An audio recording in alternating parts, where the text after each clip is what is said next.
I then started working with a lot of ADHD clients, and they were telling me, some of them, about their dyspraxia and about their sensory processing disorder. And fewer than that were telling me about their dyscalculia. Cutting an exceptionally long story short, I then went on to be diagnosed with severe dyspraxia with 1% processing and 1% motor skills, sensory processing disorder, and dyscalculia.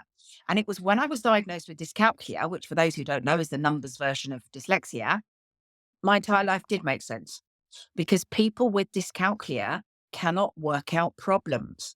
And the 12 plus was problems. So instead of it being English, maths, French, history, any of those things, which the headmaster said she just sailed it, absolutely sailed it.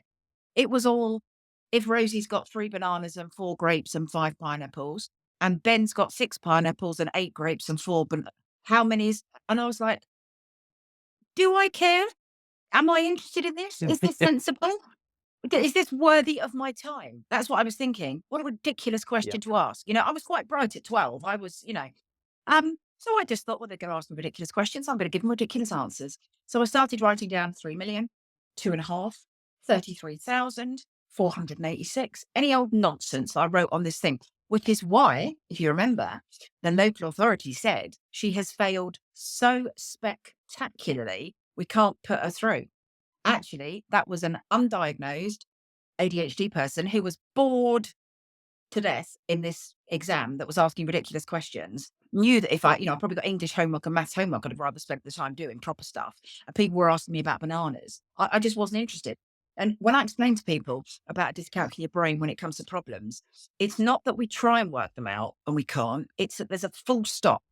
It's like a big full stop. Yeah. That bit of the brain that should do that, not there. Don't work. So it wasn't as if I would get, oh, there's an 8 and 4 and a banana and a pet. Brain doesn't do it. Not interested. Just doesn't work that way. So I always say to people now that when I was 12, it was 1975, right? I'm a very old person.